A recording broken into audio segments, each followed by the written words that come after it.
Está sendo gravada. Oi, Cuidado com vídeos e áudios. Ela está sendo gravada, ok? gravada. Ai, mas isso tudo pode ser usado contra mim. Então vamos lá. Vai. Então, vamos. Bom, então, esse tema. Doutor, dizem que os meus exames de audição estão normais, mas eu não escuto bem. Por quê? É uma coisa que está na minha cabeça já faz algum tempo. Chama seu telefone, isso, obrigada. Tá há algum tempo, e aí eu resolvi montar esse tema mesmo, porque era interesse meu, eram questionamentos meus, mas que eu acho que é muito legal passar para os residentes e passar mesmo para a gente, fono, que é uma... Aqui. É um tema bem interessante que acaba encucando todo mundo. Aí a primeira coisa que a gente pensa, né, o que eu pensei foi assim, o que é normal? Né? O que é ter audição normal? Será que a gente tem todos os instrumentos? Será que a gente tem todo o conhecimento para dizer que uma pessoa tem audição normal ou não? Aí, por que então, se a gente diz que algumas pessoas são audiologicamente normais, por que então a gente tem com muita frequência esse tipo de queixa, né? Não estou ouvindo bem, sinto que o som está abafado, o ruído me irrita, o zumbido me incomoda, não consigo entender quando duas pessoas falam ao mesmo tempo. Então, por que isso acontece? Não consigo entender quando a televisão está ligada, dificuldade em ouvir quando as pessoas estão mais distantes, ou quando existe não consegue conversar quando está em festa, né? Então, será que depois da gente estudar tudo isso, a gente vai conseguir encontrar uma luz, vai minhocar muito mais, que vai obrigar a gente a pesquisar e estudar muito mais todos esses assuntos que ainda estão sem respostas? O meu questionamento inicial, né, e acabou sendo o final, foi qual que era a importância, então, da ausência do reflexo estapediano, das perdas unilaterais, das diferenças em orelhas, orelha direita, orelha esquerda. Será que existe alguma alteração importante se uma perda for de uma orelha ou de outra? As frequências agudas ou as frequências graves? As altas frequências, o que é que dá alteração, mesmo estando normais, né? Transtorno de processamento auditivo central, a sinopatia ou a surdez oculta, a misofonia e a hiperacusia. Isso tudo dão frente a essa queixa, que é o assunto que a gente viu. Então, para começar, quando a gente quando a gente recebe esse tipo de queixa, acho que a coisa mais importante da gente fazer, metade do caminho, é a anamnese. Então, sempre valorizar a queixa do paciente, principalmente quando a queixa for desse tipo, e tentar relacionar isso com idade, com a profissão atual e anterior. Não acreditar só naquela coisinha que vem escrito lá na ficha do paciente, né? Profissão, professor. Outro dia eu peguei um professor que estava lá escrito professor, e aí professor não tem queixa auditiva, né? Profissional, em termos de ocupacional. Ele tem queixa de voz, né? O tempo que ele fica em ruído é muito pequeno para poder desencadear uma perda auditiva induzida por ruído. Mas esse professor, ele era professor de bateria. Então, eu acho que tentar pesquisar mais qual é o tipo de profissão que ele tem e se ele já ficou exposto a um ruído ocupacional. Fora o lazer ruidoso, atual ou anterior. Então, todo mundo já se deparou com aqueles carros trio elétrico que a gente encontra pela rua, né? Bombando, aquele som super que vibra tudo e tal. Isso é um lazer barulhento. O cara fica quanto tempo no carro com esse som? 3 horas, 2 horas? Se ele vai fazer uma viagem, ele vai 1h30, 2 horas exposto a esse som hiper elevado, né? Aí, voltando às queixas, o tempo de ocorrência do sintoma. Em que situação ele ocorre mais? É no silêncio? É no ruído? Que tipo de ruído que é que desencadeia? Os sons de fala têm facilidade para compreender? tem mais dificuldade quando a voz é feminina ou quando a voz é de criança, ou tem alguma ligação com o estresse. Uma outra coisa que é importante a gente notar é o comportamento auditivo do paciente. E nisso, a gente também pode conversar um pouco com o paciente, independente da idade dele. Conversar, não precisa ser necessariamente sobre o problema, mas conversar. Qual a sua idade? Quanto tempo? O que você mais gosta de fazer? Ou pessoa de idade, faz tricô, lê jornal, para ver se a pessoa está entendendo o que você fala, se ela está respondendo exatamente o que você está perguntando, se ela está tendo compreensão da sua linguagem oral, sem que o acompanhante responda por ele. Então, dá um toque pro acompanhante para falar assim, ó, deixa eu só conversar com ele, vamos ver se ele consegue entender. Outra coisa que é legal de fazer é se esconder, né? Simular uma situação difícil de escuta. Então, você vai lá, abaixa, faz conta que vai pegar alguma coisa no chão. De doenças crônicas. Oi, alguém está com o microfone. Com médicos, com equipe multi também, sabe? Legal. Para entender telemedicina também. Márcio, você pode desligar esse telefone, por favor? Eles são criativos, né? É isso. Não, Bom, medicina curativa é bem legal mesmo. Está muito alto. Eu pensei na telemedicina para o SUS.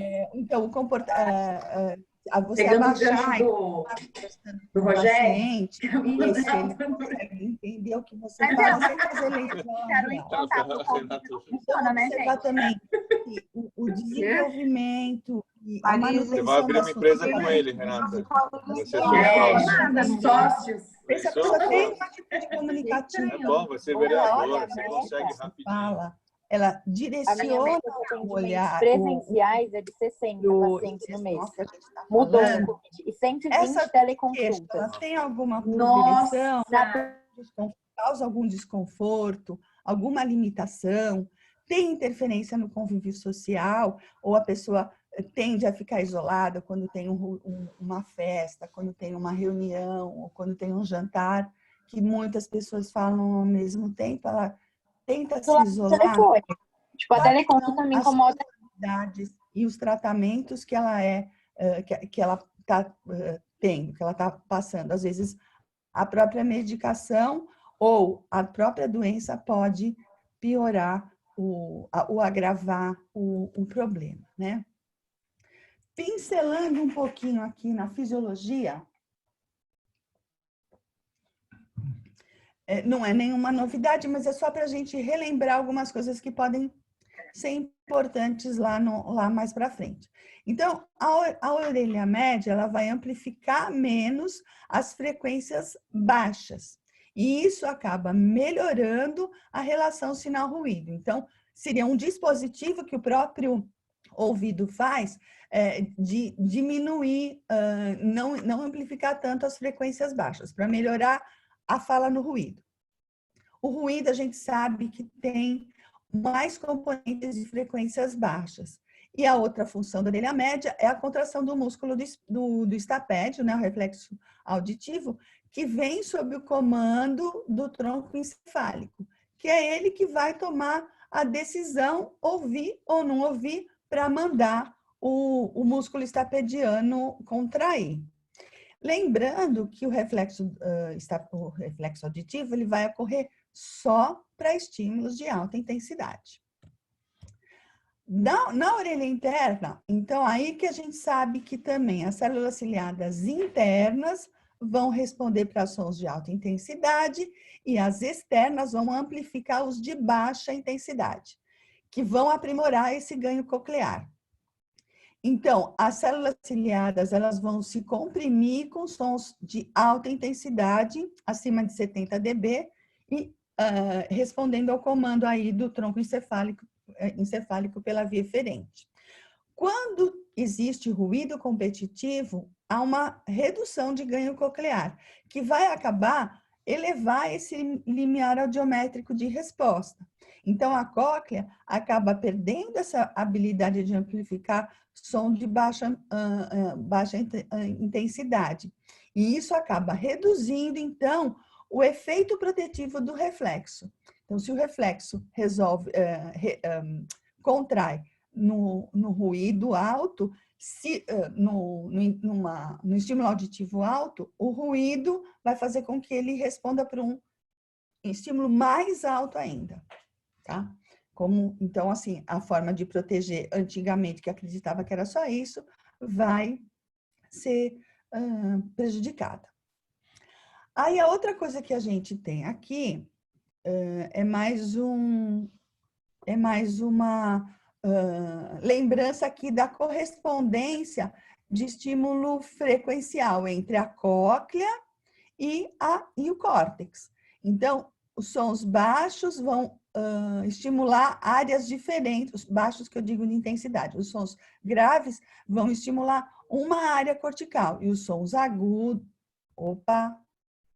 troquei. Os sons agudos vão estimular uma área cortical e os sons graves vão estimular outra área cortical.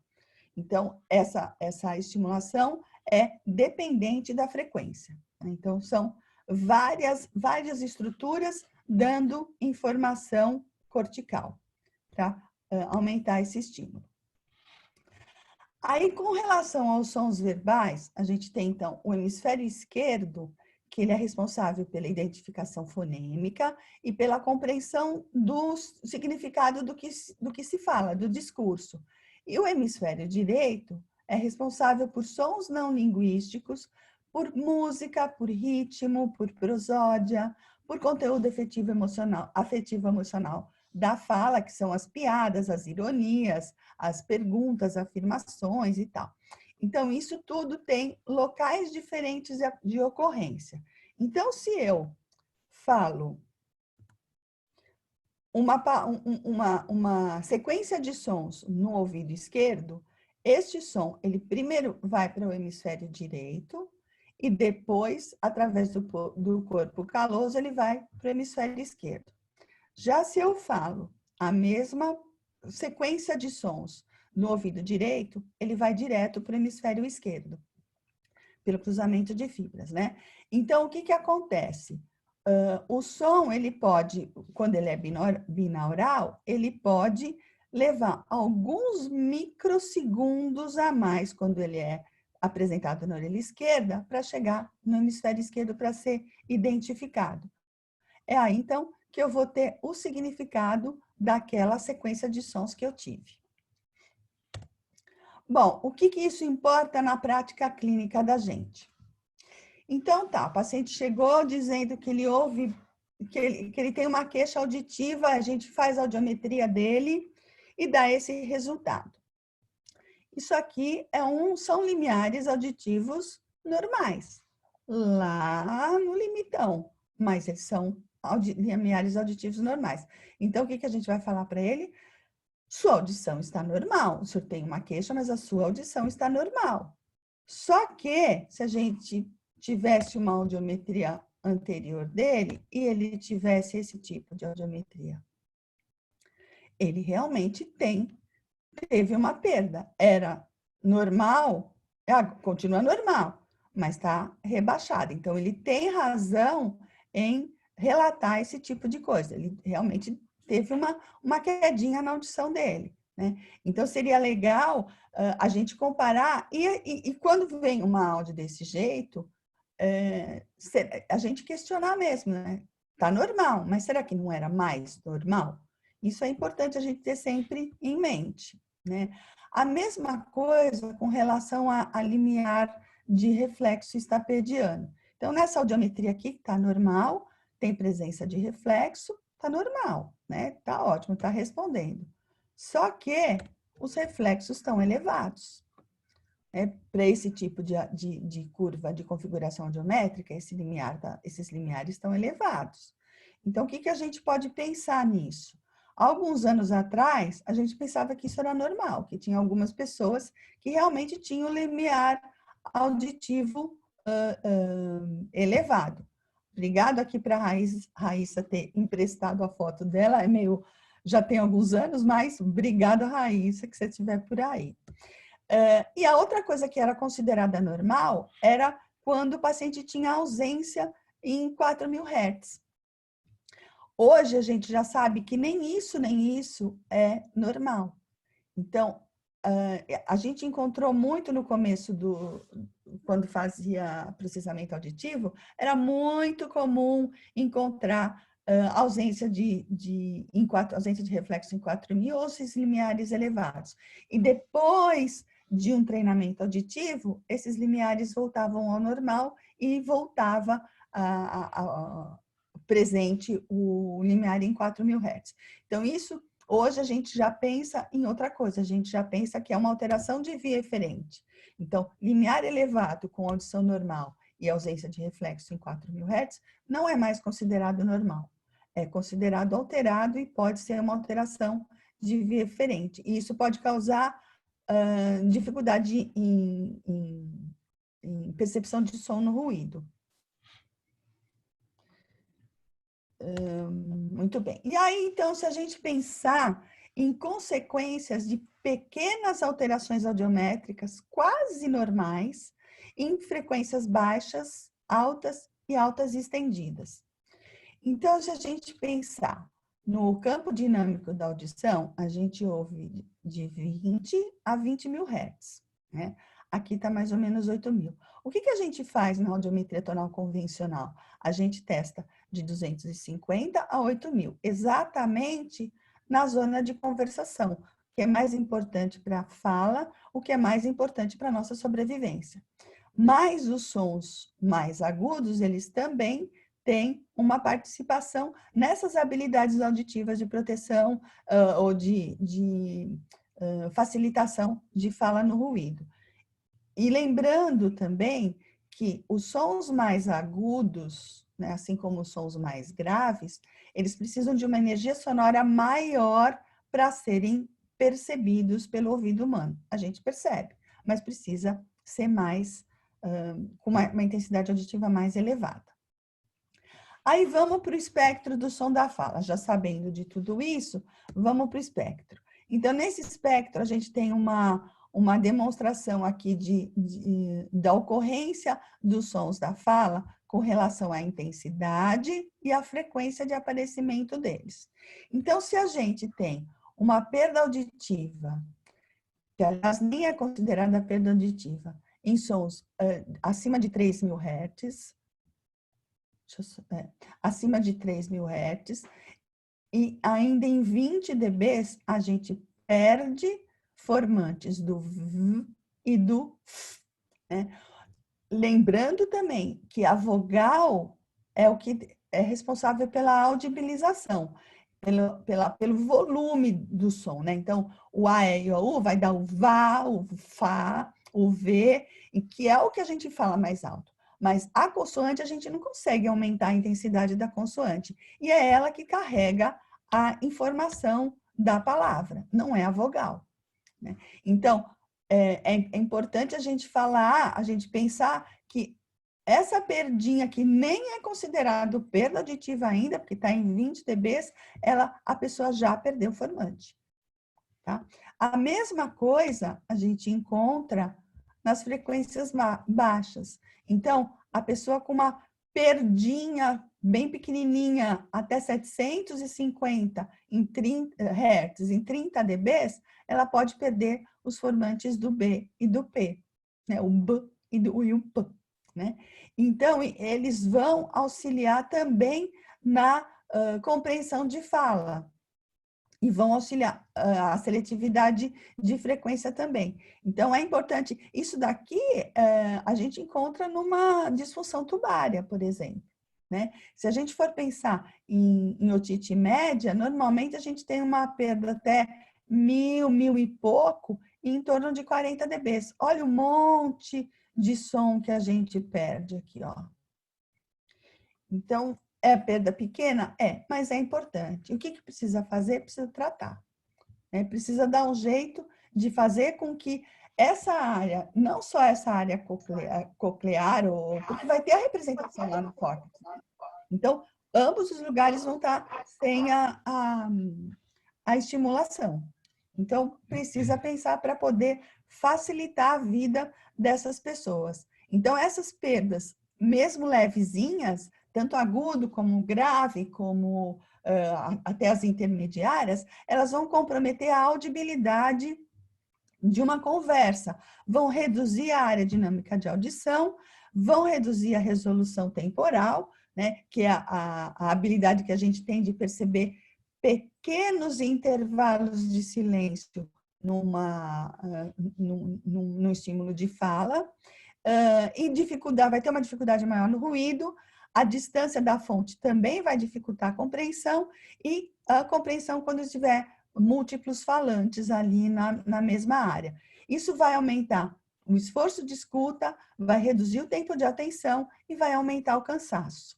Cansaço mesmo, né? A gente sabe muito bem o que é cansaço de ouvir. A gente cansa também quando a gente vai num congresso só escutar, né? A gente cansa quando a gente só escuta a aula também, né?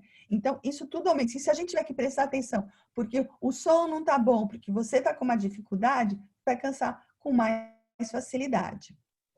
Então, vamos passar para as perdas auditivas em altas frequências estendidas. Então, aquelas de 9 a 20 mil Hz, né?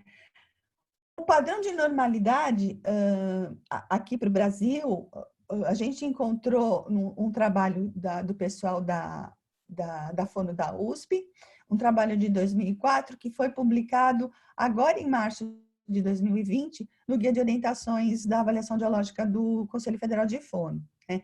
Então, aqui está identificado quais são os limiares com este fone aqui, né?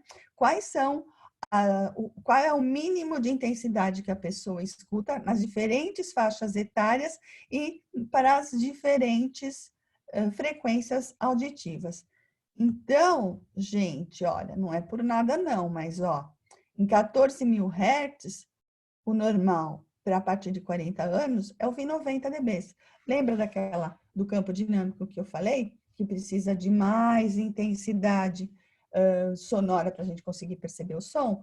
Então, quando a gente consegue fazer audiometria de altas frequências, tem que pensar que o gráfico não é igual ao gráfico da audiometria convencional para a gente interpretar. A gente tem que interpretar de forma diferente, porque vai modificar, né? Então, se as células ciliadas da base da cóclea são mais vulneráveis a partir de 50 anos, a gente também vai ter uma estimulação cortical mais defasada com relação a esse tipo de som. E aí, o que a gente tem? Que tem uma degeneração dessas células de envelhecimento no ser humano muito maior que nos animais envelhecidos. Isso eu vi em alguns trabalhos bem atuais desse ano também. E eles atribuem isso ao abuso crônico de ruído que o ser humano está exposto e que os animais envelhecidos não. Então, existe um envelhecimento brutal no ser humano das células ciliadas externas que não tem nesses animais envelhecidos. Outra coisa que eu encontrei foi que as altas frequências na infância, elas também melhoram a identificação fonética para o aprendizado da linguagem. Mas que as crianças também podem sofrer prejuízo na audibilização dessas frequências. E esses prejuízos podem ser causados por aminoglicosídeos, por doenças de orelha média na infância e por exposição ao ruído. As doenças de orelha média, a gente já sabe que dá alteração no processamento auditivo, porque faz parte do desenvolvimento das habilidades. Então, as doenças de ouvido vão causar uma flutuação da audição que vai fazer com que o som não seja sempre o mesmo, né? Que não vai ter uma constância de som. O que eu não sabia é que ele também pudesse ter alguma influência nas altas frequências. Então, só vindo aqui um pouquinho, se a gente fizer uma audiometria de alta frequência e somar com emissões autoacústicas e der algum tipo de alteração, na criança, a gente pode prever que pode haver uma maior chance dessa criança ter uma presbiacusia, tá? Isso tudo esses artigos de 2020 agora. Esse quadrinho é só para demonstrar como que as altas frequências elas chegam no ouvido humano. Então, as altas frequências elas são muito direcionais. E os sons, os ruídos, eles são omnidirecionais. Então, eles vão circulam muito bem com o ouvinte. Então, a pessoa que tem uma perda auditiva em altas frequências, para ela ter uma melhor audibilidade, ela precisa fazer manobras de posicionamento, de reposicionamento da cabeça, para que o som venha mais diretamente para ela, tá? Isso vai melhorar a percepção e compreensão de fala. Isso é uma coisa que a gente faz automaticamente, tá? Bom, por que a gente não pede com frequência, ou por que a gente não faz com frequências essas altas frequências? Porque está disponível em muito poucos serviços ainda. Eu não conheço nenhum no ABC que tenha. Não sei se vocês conhecem, mas eu não conheço nenhum lugar que tenha disponibilidade de fazer. É necessário, então, o audiômetro específico, a calibração e fone, diferente do audiômetro convencional, né? E a padronização, a gente já viu que é diferente para a normatização é diferente para cada frequência e para cada faixa etária. Com relação às perdas unilaterais, ela não era exatamente o foco do meu tema, mas eu acho que eu queria aproveitar essa oportunidade, né, de falar que, assim, até bem pouco tempo, a gente também não dava muita importância para a perda auditiva unilateral, porque o paciente tem 2 ouvidos, o outro é normal, ele consegue ouvir perfeitamente tudo que for falado, né? Só que não é bem assim também. Então, existe uma dificuldade de aquisição de habilidades de fala, de linguagem, o desempenho escolar pode ser prejudicado, e justamente por causa da compreensão da fala no ruído. Então, vários estudos dizem aí que a gente tem uma melhora de 4 a 10 dBs quando a pessoa tem uma audição bilateral, binaural e em fala com ruído. E aí, o que também pode acontecer é que a pessoa, né, isso a gente vê com frequência, a pessoa com perda auditiva unilateral, ela está constantemente procurando um posicionamento cefálico melhor para direcionar o falante para a orelha boa. Então, na fala com ruído, vai acontecer a mesma coisa do que a gente já falou, né? Esforço de escuta, cansaço, redução de atenção e isolamento social. Esse trabalho eu achei bem interessante, que também é de privação sensorial, que é a reorganização do mapa do sistema auditivo, né? Então, foi feita uma pesquisa com ouvintes normais e pacientes com perda auditiva na orelha esquerda. Então, foi estimulado com som de Bá a 80 dB na orelha boa, né, da orelha boa da perda unilateral, e do paciente normal também. E o que foi encontrado na ressonância magnética, no PET scan, foi uma maior atividade contralateral ao ouvido estimulado e diminuição do mesmo lado. E no paciente com perda unilateral, ele teve uma ativação simétrica dos 2 lados, dos 2 hemisférios, né? E isso tem a ver, claro, com a neuroplasticidade. Então, o próprio organismo, né, existe uma reorganização aí desses neurônios para ativar áreas cerebrais diferentes. Então, dá para ver que é bem diferente um do outro. Aí, então, vamos falar um pouquinho da sinaptopatia ou da surdez oculta, né, que é uma coisa que a gente tem visto bastante em congresso ultimamente, são pesquisas novas, né, que falam que, como conceituação, é uma disfunção ou uma desorganização da condução dos estímulos sonoros. Quer dizer, a mielinização é desorganizada e vai fazer com que a informação chegue no córtex de forma sem sincronia, assíncrona e desconhecida para o córtex, né? Que é diferente do espectro da neuropatia auditiva. A neuropatia auditiva é uma dissincronia neural também, mas ela dá alteração de acuidade auditiva. A sinaptopatia não tem perda auditiva. Normalmente, ela está associada com exposição sonora intensa, né? E da mesma forma que o ruído, o envelhecimento também pode produzir essas alterações degenerativas, especialmente na célula ciliada externa, externas e nos neurônios. A audiometria pode estar normal, porque a gente consegue perceber som psicoacusticamente, mesmo se a gente tem perda de mais de 50% dessas sinapses. Então, é importante a gente ter ideia, ter na cabeça que a sinaptopatia, é bem provável que encontre limiares tonais normais, mas pode ser que isso aconteça de forma diferente quando a gente faz um teste de fala com ruído, tá? Que a gente vai estar dificultando a percepção dos sons. É bem mais prevalente, a prevalência é pequena, mas é mais prevalente em crianças, 5%, adultos jovens, 4%, e adultos, menos de 1%. Com relação à investigação, como que a gente pode encontrar esse tipo de alteração? Então, até o texto também foi... a maioria dos textos que eu peguei foram os textos bem desse ano mesmo, né? Para estudar todas essas patologias aí, todos esses eventos, vamos dizer assim. Então, existe uma controvérsia muito grande na investigação desse acontecimento. Então, o que seria melhor? Eletrofisiológicos ou comportamentais?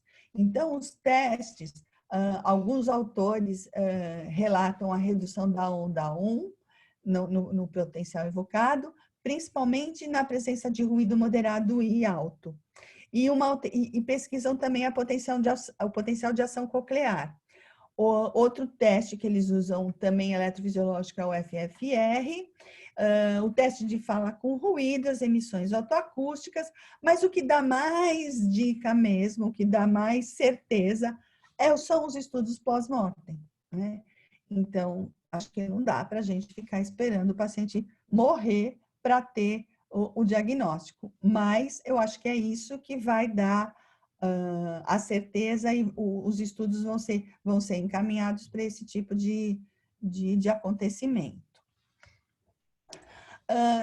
Aí, outro evento importante, que já é mais do que conhecido, são os transtornos do processamento auditivo central, que nada mais é do que o conjunto de habilidades que a pessoa tem para decodificar, codificar e organizar as informações auditivas.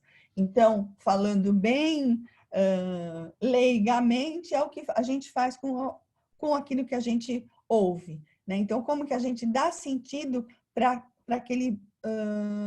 aquela sequência de sons que a gente ouviu. Eu não vou entrar em testes do processamento auditivo, nada disso, mas só pontuar o tipo de transtorno que pode acontecer. Então, de queixa, a gente tem que a pessoa ouve e não entende, tem dificuldade com língua estrangeira, dificuldade com recepção oral ou escrita, dificuldade escolar, diminuição do tempo de atenção, incômodo ao ruído, isso cada vez eu vejo mais nas anamneses do processamento, e a dificuldade de compreensão de piadas, ironias, da prosódia da fala, né? Eu acho que o que é mais legal a gente falar agora nesse momento são as contraindicações do processamento. E parece que tudo virou alteração de processamento, né? Eu tenho feito muito processamento com pessoas com queixas psiquiátricas, depressão e tal, não sei o quê. Não sei qual que é muito a validade disso, mas, de qualquer forma, vamos pensar nas contraindicações. Quando não encaminhar o paciente, quando ele for menor do que 6 anos, quando a língua materna dele não é a mesma que vai ser avaliada, então, no nosso português tem que ser a primeira língua, a língua materna, né? Quando tiver uma redução do desempenho intelectual relativo, porque a pessoa pode não entender a atividade do teste, Quando tiver algum comprometimento de fala muito importante, ou que a criança não fale, e quando tiver perda auditiva moderada ou severa. Também existem muitas pessoas fazendo o teste em pessoas com uso de aparelho de amplificação sonora, só que a gente não consegue ver se está normal ou não está normal. A gente não tem um padrão de normalidade para perda auditiva. As alterações de processamento são padronizadas sem perda auditiva, mas dá para a gente fazer comparando o paciente com ele mesmo antes e depois de tratamento e tal. E quando existe uma perda assimétrica entre as duas orelhas maior de 15 dB. Dá para a gente fazer alguns testes, mas não dá para fazer a bateria toda. Então, aí vamos para as misofonias, né? Também peguei o ano passado algumas pessoas com essa queixa, e essa queixa veio, a mãe da menina era uma adolescente, a mãe da menina me perguntou se eu já tinha ouvido falar nisso, porque ela tinha ido num otorrino e o otorrino não sabia o que era. Então, é importante a gente saber que isso existe também.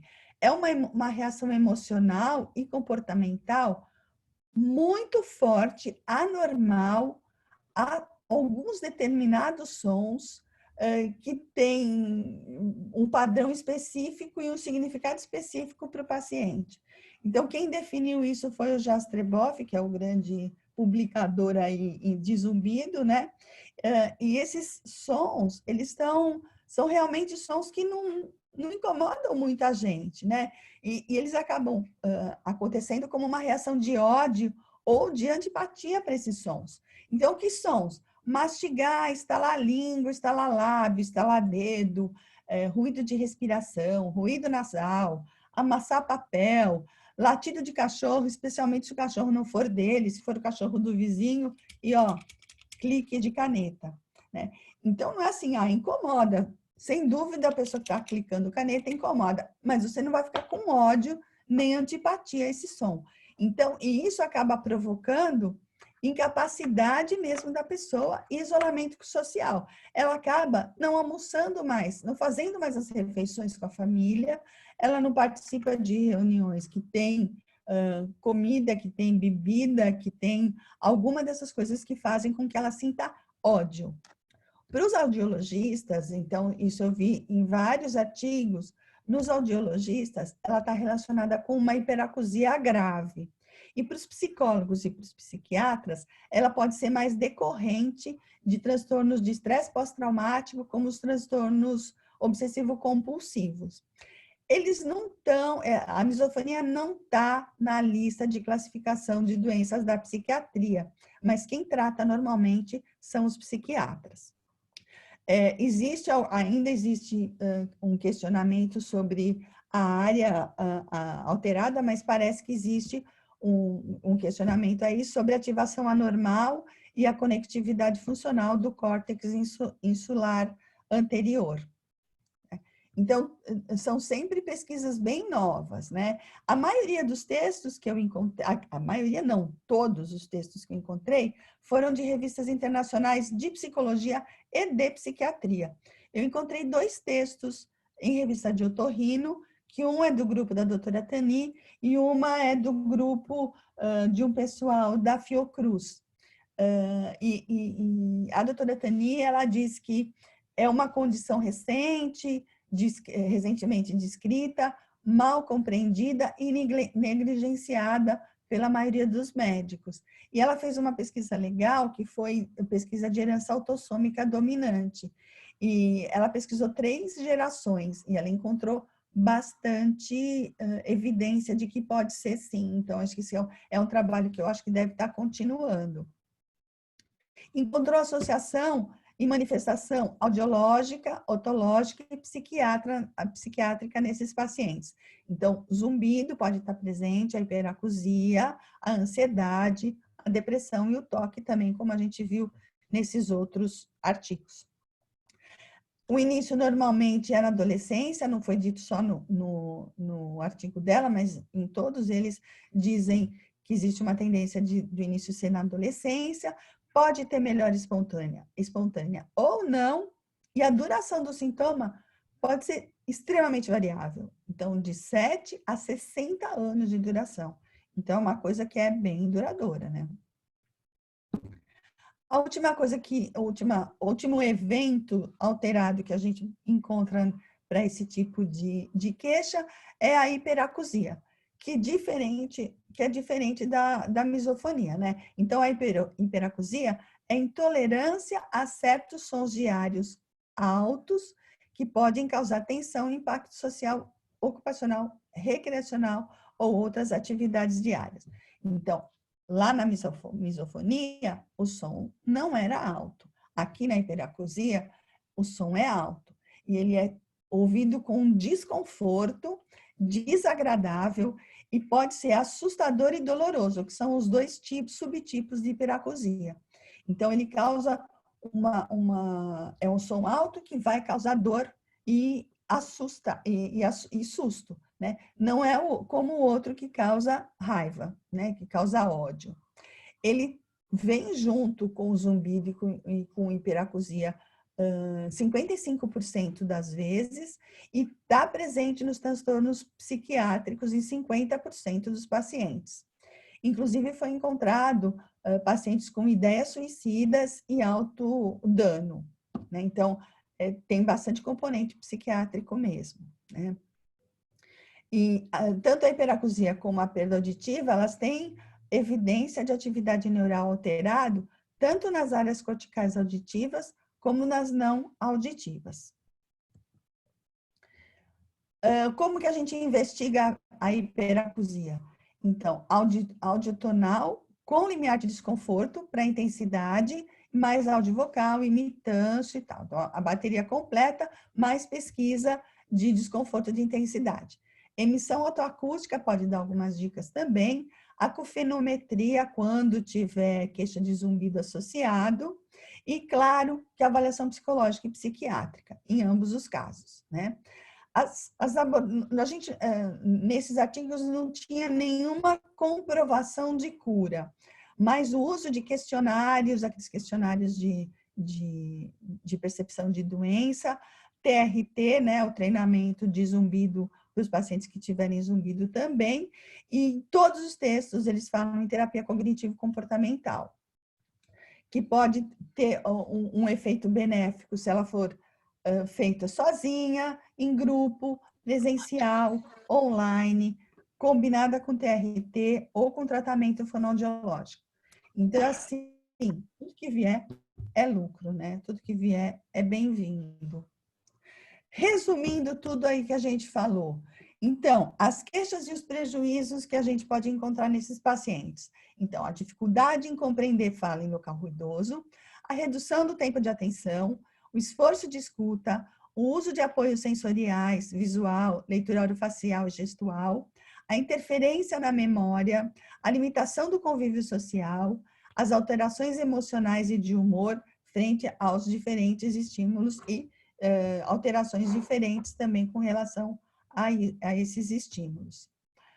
Na investigação, então, o uso desses questionários de percepção de deficiência vão ser úteis para esclarecer o paciente da própria dificuldade. Então, quando ele responde esse questionário, ele começa a pensar em que tipo de situação ele tem o problema, agrava e quanto incomoda ele.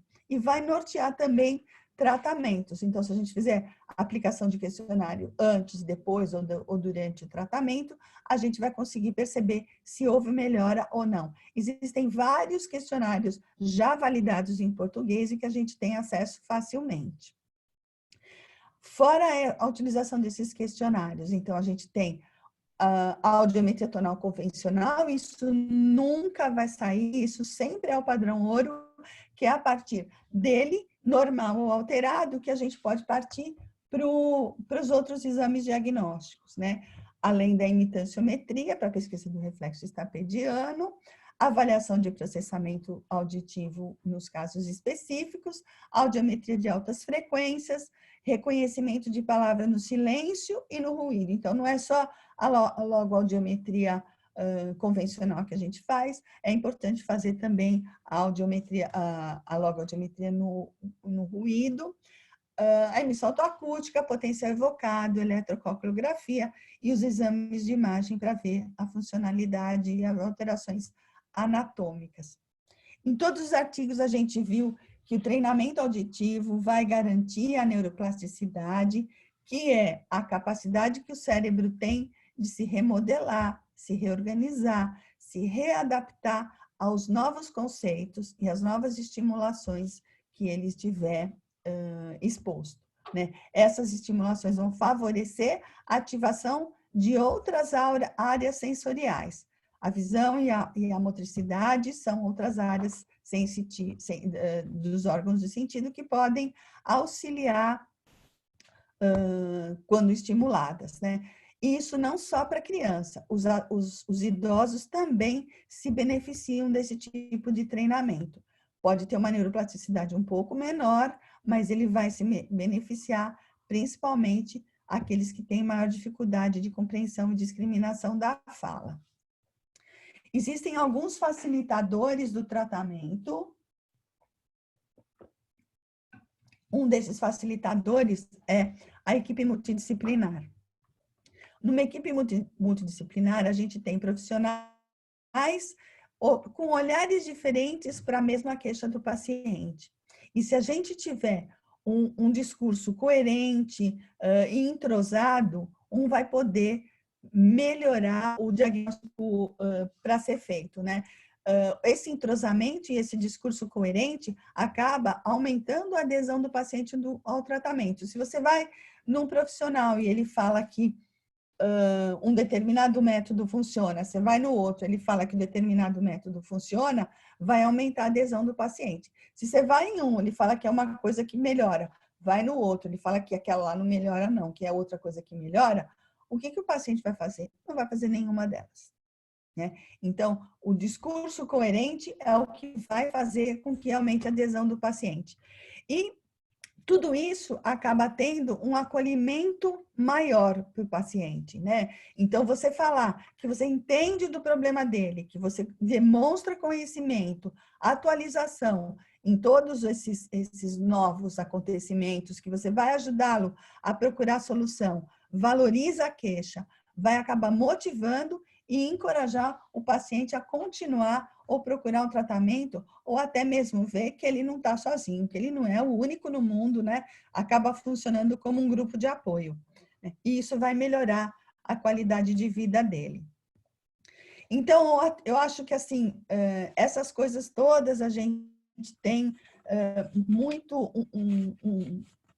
muita dificuldade ainda para analisar, porque tem poucos textos que dizem que isso é ou isso não é. Então, o avanço tecnológico, os investimentos em pesquisas, os investimentos em novos equipamentos, a rapidez de propagação de informação, esses textos que eu li, tem os textos de julho de 2020, que foram feitos, sei lá, na Inglaterra, em outro. Então, assim, chega muito rápido para a gente, e isso pode ajudar a gente a fazer novas descobertas sobre essas velhas questões insolúveis que a gente tem até o momento. Então, o que não tem jeito hoje, a gente não pode falar para o paciente, o que o senhor tem não tem cura, vai ter que ficar assim mesmo. Então, dá uma chance para ele, né? Fala assim, agora a gente está em pesquisa, a gente está vendo coisas novas e que pode ajudar o senhor, a senhora ou você, no futuro bem próximo. Eu queria agradecer, vocês vão fazer a foto virtual agora, então eu queria agradecer a audiência, queria agradecer até assim, acho que aos residentes, porque são eles que acabam impulsionando a gente em pesquisar mais, em procurar as respostas e incentivar a gente a pesquisar. E eu estou à disposição para as perguntas e para fazer algum trabalho, se vocês quiserem, estou à disposição, tá? Eu acho que agora me interessei de verdade por esse tipo de coisa, porque tem muita coisa a ser descoberta ainda. Obrigada, gente. Vamos lá. Antes da gente tirar foto, vamos deixar tirar foto para a última coisa, né? O Nunes, Tá. você citou aí na sua aula. Tem a ver com o microfone aberto. O Nunes citou no... É o Nunes que está com o microfone aberto. Nunes, Pras palmas, ó. Nada. É, do Nunes, né, Nunes? Então, vamos lá. O Nunes perguntou, você citou aí do TRT na hiperacusia. Ele perguntou se essa seria uma estratégia terapêutica também para misofonia. Não vi nada de tratamento para misofonia. Não achei nada. Pode ser. Como tudo. Quem que perguntou? Foi o Nunes? Ah, tá. Então, Nunes, não achei nada de tratamento da misofonia. Pelo que eu vi, é muito mais tratamento cognitivo-comportamental, tratamento de psiquiatra, psicológico, do que de otorrino. Eu acho que pode ser uma tentativa também. De repente, é uma ideia de trabalho, né? Eu queria fazer uma pergunta. Você falou que esses transtornos, né, hiperacusia, misofonia, eles têm mais ou menos 50% de chance, ou sei lá, de ter algum distúrbio psiquiátrico. Quando a gente pega um paciente desse no consultório, mesmo que ele não tenha uma história psiquiátrica clássica, a gente tem que mandar ele para o psiquiatra ou não? Então, a gente não tem certeza, né? Que tem 50% é 50%, né? Pode ter uma grande chance. Né? Eu acho que assim, eu acho que é muito difícil e tem que falar com muito cuidado, né? Seu caso é psiquiátrico, né? Eu acho que assim, eu acho que é super delicado. Eu não sou expert nisso, não. Eu só dei umas estudadas nesses textos. Mas eu acho que é muito difícil você falar para o paciente, principalmente psiquiátrico, né? Eu acho que dá para entrar com um psicólogo antes, tentar fazer uma avaliação, dependendo do paciente, né? Mas tem paciente que não dá para você falar que é psiquiátrico, não. Mas é uma chance, 50% é muita coisa, né? 50% dos pacientes que ficaram na pesquisa. Será que na realidade pode ser mais, né? Eu acho que você sempre mandar para psiquiatra, psicólogo, você chega numa resistência do paciente e tudo, né? Ele prefere muito mais. Eu recebi até essa semana o contrário. O psiquiatra me encaminhou. Uma menina da minha turma, que é psiquiatra, me encaminhou. Falou, tô com uma paciente com misofonia, ela não tá aguentando a mastigação dela. E ela já tá tratando com a psiquiatria faz tempo. Aí a psiquiatra me encaminhou. Falou, e agora? Putz, eu fiquei meio perdido. Eu não sabia muito o que fazer, porque a psiquiatra que me encaminhou. Entendeu? Então, ela se incomoda com o som da mastigação dela, né? Dela. Isso é pior, né? Dela. E aí ela já está tomando um monte de remédio de psiquiatria e não resolve. Foi difícil esse caso. Você pediu algum exame para ela, Márcio? Não, pediu os exames gerais, audiometria, essas coisas básicas, porque ela não tem perda de audição, não tem nada. É psiquiátrico mesmo. É engraçado essa coisa do psiquiatra tá vindo para a gente, né? Então, processamento auditivo, eu tenho pego muita de psiquiatra. E assim, a queixa de depressão, no final, um pouquinho antes da pandemia, na mesma semana, eu fiz 3 pacientes, não tentativas nessa semana, mas que tinham tentado suicídio, já. Nossa. E veio assim, por que o médico pediu o seu exame? Foi o psiquiatra, porque eu tenho depressão. Você fala, tem depressão e vai fazer processamento auditivo? Então, isso até é uma outra coisa que eu vou tentar procurar, se existe algum monte de artigo psiquiátrico que relaciona alguma coisa com o processamento auditivo. Agora, Márcio, não sei o que eu te falo em relação a isso também, né? Porque, assim, tem muito pouco texto, né? E os textos são super recentes e todos eles questionam tudo. O que eu achei que todos eles falam? Da terapia cognitivo-comportamental e que estão atirando para todo lado. Oi? Má, deixa eu te perguntar uma coisa. E hiperacusia em criança? Como é que você faz a investigação da audiometria? Na áudio tonal com limiar de desconforto. Como que você vai fazer isso em criança? Eu já atendi no consultório criança com queixa de hiperacusia. Então, a gente até existem alguns bonequinhos, né? Depois eu vejo se eu acho, se eu tenho aqui ou se eu já doei. Eu acho que eu já doei todos eles, porque agora eu não sou mais audiologista, mas não, sou audiologista, mas não faço mais audiometria. Mas tem uns bonequinhos, umas figurinhas que até foram fabricantes de implante coclear que fazem, que tem carinhas, né? Aqueles memezinhos. A pessoa assim, feliz, né? Que o som tá bom, então você acaba associando para a criança para ela apontar. Carinha de feliz, carinha de triste e carinha de horror. Né? Então, para o som bom, alto e super alto. Tá. Então, de repente, pode fazer a pesquisa com esse tipo de atividade lúdica, né? Mostrando, tentando fazer a correlação com isso daí. Mas não é fácil. Eu tenho pego muita queixa no processamento auditivo de criança que tem que tem hiperacusia também. E o difícil é que depois também, você não tem como tratar, você vai fazer o quê, né? Não, eu acho que o tratamento... criança pequena... Se alguém tiver aí alguma ideia, eu acho que é um conjunto aqui, né? Mas, assim, não tirar do som totalmente, né? Mas tentar fazer uma neuroplasticidade. Então, colocar a criança num barulho não tão forte, fazer um tipo de uma dessensibilização. Não o contrário, como as pessoas costumam fazer. Então ela tem uma hiperacusia, então não deixa ela no barulho.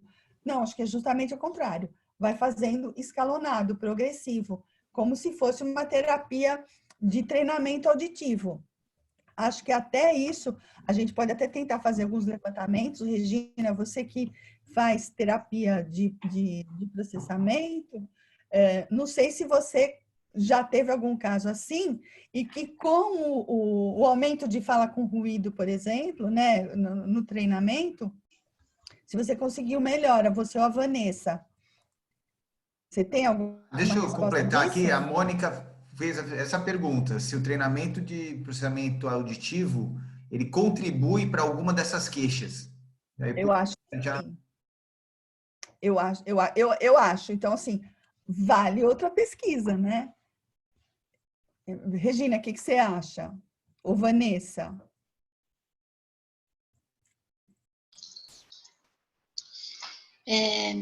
Eu tenho recebido pacientes que vêm com uma queixa específica de intolerância a ruídos altos, crianças, mas tem também um componente psiquiátrico. As crianças portadoras do espectro autista, né, do distúrbio, também tem essa queixa. Eles têm já como até uma característica da alteração. E eu noto que com o treinamento parece que as crianças vão se familiarizando. É como se fosse uma dessensibilização. E a gente tem relatos, então, aquela coisa de não poder ir em festa infantil, porque estoura a bexiga e eles ficam assustados e não querem mais. Já põe a mão no ouvido no primeiro sinal de buzina alto, ambulância. E com o passar do tempo e do treinamento e das habilidades sendo instaladas, eles têm um conforto maior. Isso a gente verifica assim, geralmente não é a queixa principal, eles não vêm por causa disso, mas eu recebo por conta de distúrbios de escolaridade, e aí vem junto essa queixa. E o benefício é grande. Até uma expectativa dos pais, eles perguntam, vai melhorar então esse jeito de não conseguir conviver com som alto? E depois eles mesmos fazem um relato de que já aconteceu durante o treinamento ou quando finaliza, de ter uma situação lá que evidenciou essa melhora. Então, na minha experiência, não sei a Vanessa, dela. Eu posso falar um pouquinho? Claro. Ah, Márcia, claro. A Márcia é uma das que tem o aparelho de alta frequência. E alguém que me perguntou essa semana, eu dei o endereço dela. Eu não sei quem, não me lembro mais quem foi que perguntou. Fala, Márcia, obrigada. Bom, primeiro eu queria parabenizar pela sua aula, gostei bastante, elucidou bastante até com alguns pontos, assim, você pegou uns artigos bem atuais esse ano, alguns conceitos, alguns pontos que você levantou e que você apresentou que eu também desconhecia, então foi bem importante assim a sua aula.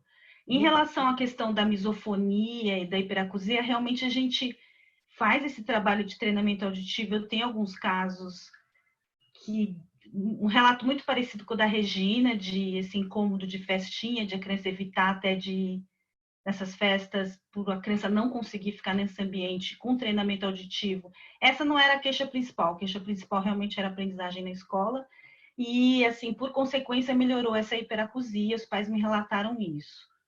Um outro tratamento que eu comecei a realizar, eu acho que a Marisa conhece, é o método Sena, que é bastante controverso ainda no Brasil, porque ele não tem comprovação científica, é um método que veio da Europa, e eu fiz a capacitação com o professor Jordi, ele não é audiologista, ele é um pedagogo, que criou esse método que chama Sistema de Estimulação Neuroauditiva. A criança leva um fone para casa e é uma estimulação diária que faz com fone de alta frequência. Eu fiz esse curso, eu gostei bastante e comecei a aplicar em alguns casos no consultório. Eu tive bons resultados, assim, clinicamente falando, né? Então, não tem nenhum assim, estudo, algum artigo científico. Então, essa é o senão desse método. Saiu agora uma tese de doutorado na Unifesp com eletrofisiológico que norteia um pouco a gente a respeito desse método novo. Eu tive caso de aplicar essa estimulação neuroauditiva, uma estimulação, uma carga bem intensa, são 45 minutos diários durante 10 dias.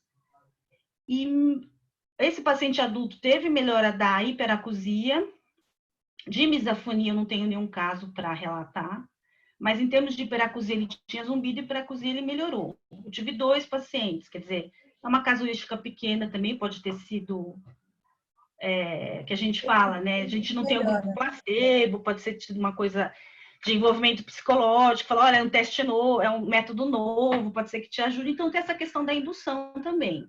Então, acho que a gente precisaria ter mais casos, publicar, fazer um grupo placebo e um grupo com esse método. É só uma coisa que é nova, entendeu? Em termos de reabilitação auditiva. Podia fazer uma associação aí, Unisa-ABC, né? Então, o Fernando está aí, e o Fernando coloca a gente, as reuniões da Faculdade de Medicina ABC para a gente poder participar, eu agradeço também. Bacana. Marisa, tem umas coisas no chat para você dar uma olhadinha. Deixa eu te perguntar, isso que eu ia falar. Tem alguém que queria fazer uma pergunta que está com o Galaxy 50. É a Denise Pet, Pet. Já vou falar. O Galaxy sou eu, Marisa Denise. Parabéns pela sua aula. E assim, fiquei muito interessada com essa questão das altas frequências em crianças. Né? Eu acho que a gente só vê a audiometria nas crianças, nessas frequências padrão, né, que você falou, de 258. No entanto, a gente vê que as crianças que têm uma perda, uma otite, uma disfunção, muitas vezes elas já apresentam alguma deficiência em 6 e 8 kHz, e depois a gente não pensa mais nas altas frequências. É a primeira vez que eu escuto falar isso com as altas frequências em crianças. E lá no SER, nós temos 2 equipamentos com altas frequências, e nós não utilizamos. Isso tem me angustiado profundamente, né? Porque a gente só vê alta frequência para zumbido, né? E você traz uma outra questão que poderíamos investigar, né? E pensar em fazer alguma coisa, né? Porque está no ABC E eu acho que é um desperdício a gente deixar um equipamento tão importante desprezado, né? Sim. Então, aí vamos nos pôr em ação, por favor. Um Então, abraço.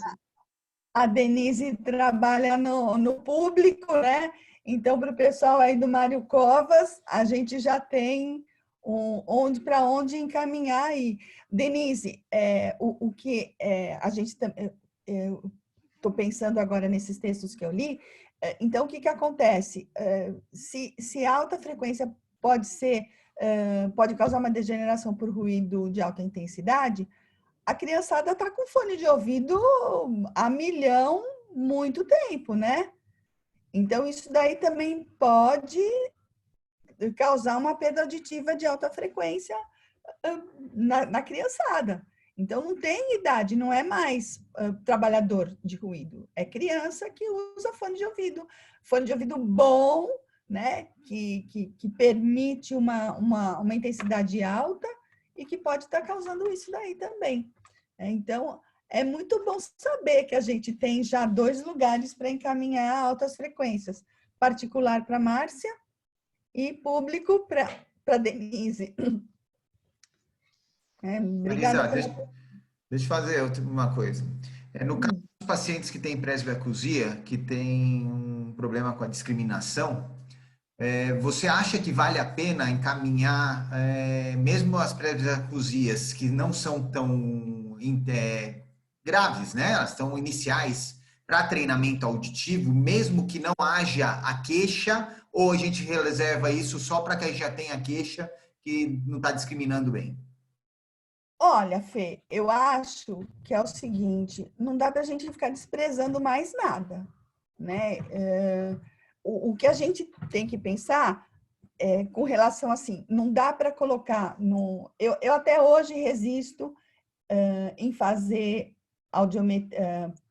teste de processamento em pacientes com perda auditiva. Né? Eu resisto muito porque você não vai poder pôr no relatório se está normal ou não. Né? Mas se for pensar em termos de dificuldade de falar com ruído e tal, dá para a gente fazer e pensar num retorno depois de um treinamento. Eu acho, não sei se a Regina está fazendo. Deixa eu fazer uma colocação. Bom, termina. Peraí, só um pouquinho. Eu acho que a Regina Zafalon estava começando a fazer também. Mas é aquela coisa, você não pode falar que está normal ou alterado. Você pode trabalhar essa habilidade e, depois de trabalhada, fazer um outro teste para ver se houve melhora nessa habilidade. Mas não dá para falar, está normal, está alterado, porque a gente não tem padrão de normalidade para perda auditiva.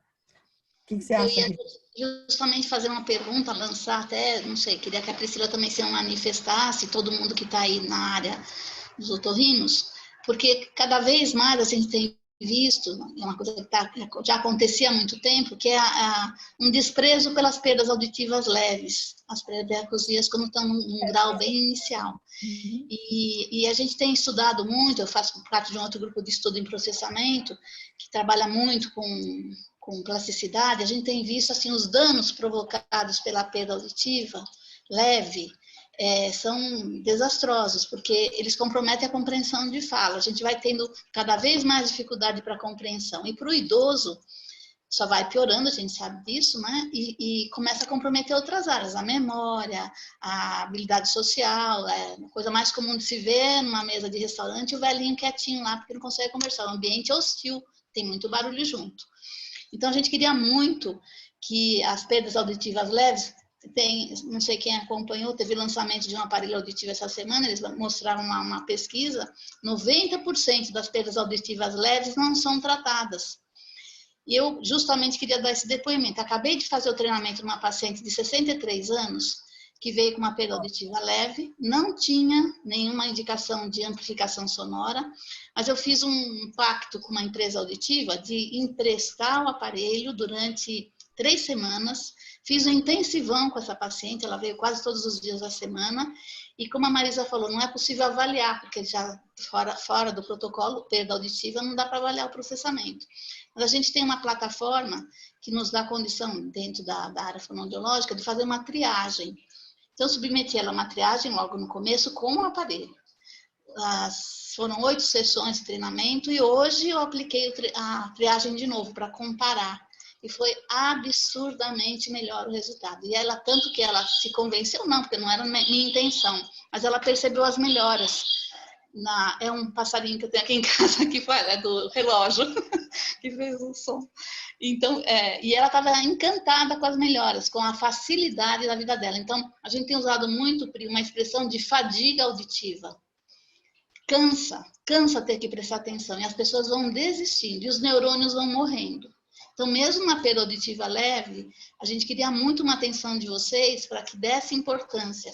Os aparelhos de hoje com inteligência artificial facilitam demais a amplificação. Aquele desconforto por conta das perdas auditivas em agudos, né, que nunca dava certo, agora tem.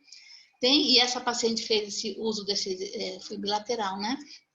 E ficou encantada. Então, eu fiquei com uma satisfação grande, porque eu pude medir. E vou levar até para o otorrino dela essa comparação, que a gente tem o gráfico da triagem anterior e dessa no final, mais o relato dela.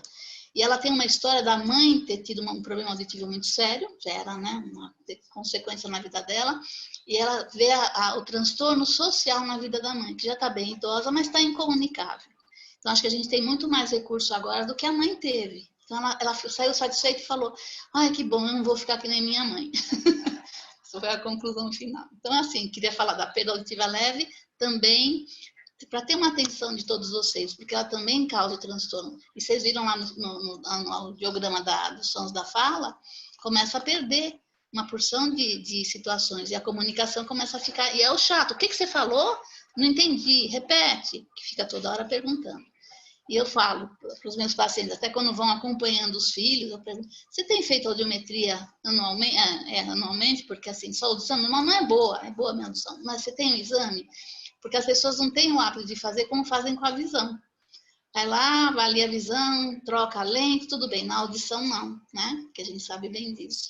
E às vezes as pequenas perdas detectadas precocemente vão causar, e amplificadas, vão causar um benefício imenso. Era isso.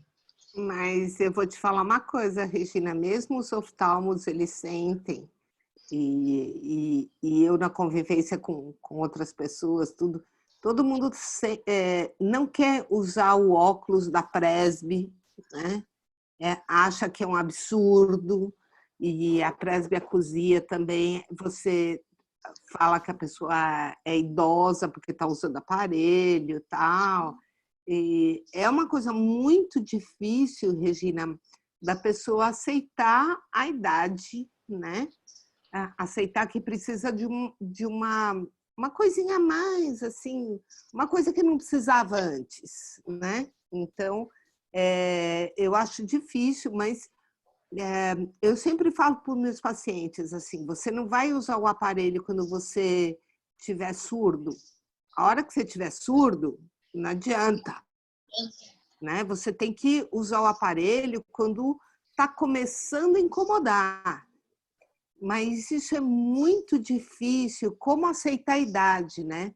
A gente que já está um pouquinho mais velha, assim, aceitar a idade é difícil. Então, aceitar um aparelho, aceitar um óculos para presby é complicado. E eu acho que, lógico, os caras mais novos, assim, que estão escutando essa aula aí, vão chegar uma hora que vão falar assim, não, eu preciso usar e não vou ficar adiando, né? E é competência da gente também deixar o negócio ser rápido, né?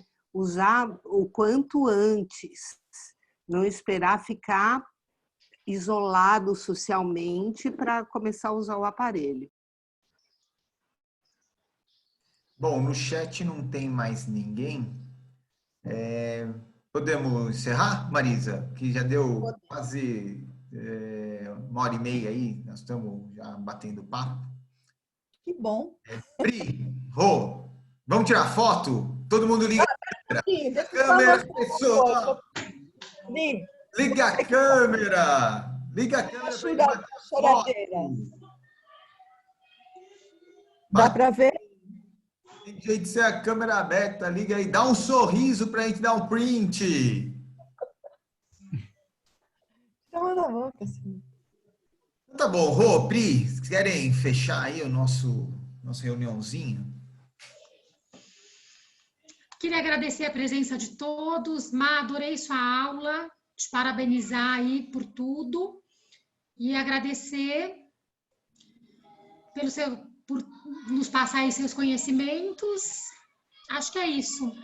Saúde, beijo para todos. Ó, Má, agora você já pode, ó. Tô te esperando. Roberto, eu já vi que esvaziou esse negócio, hein? Só um pouquinho. Então tá bom, galera. Obrigado pela presença. Excelente aula. Parabéns a todos aí. Marisa, relaxou, Marisa? Relaxou que você estava nervosa? Não, eu estava tensa, porque é um assunto que eu não tive que preparar do zero, né? Então, fiquei meio tensa mesmo. Mas agora eu conto com a ajuda de todo mundo para a gente até, sei lá, tentar publicar alguma coisa, tentar colaborar com esse assunto que tem muita coisa para a gente aprender ainda. E queria agradecer o pessoal que está aí há 1h e tanto, né? 2 horas quase, não, 1h30. Aí, firme e forte, gente. Obrigada. Oi, Má. Beijo. Aí, tá? Beijo. Obrigada, Tá bom, Vânia. boa noite para vocês. Se cuidem. Nos vemos na... Tchau. Abraços. Tchau. Tchau. Boa noite. Boa noite. Até mais. Boa noite. Obrigada, gente. Tchau, Marisa. Tchau, Mal. Foi ótimo. Obrigada. Obrigada, gente. Tchau, Marisa. Amei, adorei. Parabéns. Obrigada, Mônica. Muito obrigada. Obrigada, Mônica e Yara. Mônica Jardim e Yara também pela força ontem aí, que a gente discutiu muito o assunto ontem. E acho que elas fizeram toda a diferença para correr tudo legal hoje. Obrigada. Ai, parabéns, foi ótima a sua aula, adorei. Parabéns. Obrigada, Yara. Você tem participação aí. Tchau, Marisa. Obrigado, viu? Adorei também. Boa noite, Má. Parabéns, adorei. Beijão. Nossa, isso aqui.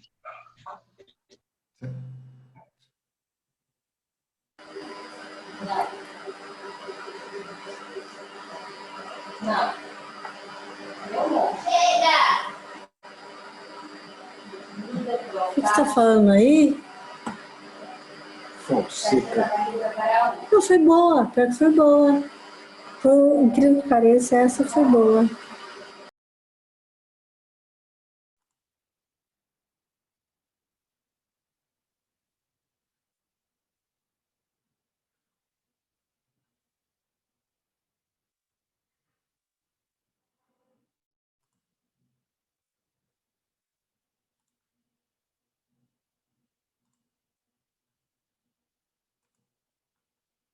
E aí, foi muito bom, doutora Marisa. Liga o seu microfone aí. Ixi, ele se desconectou. Fala no do Silvio agora, que você se desconectou aí.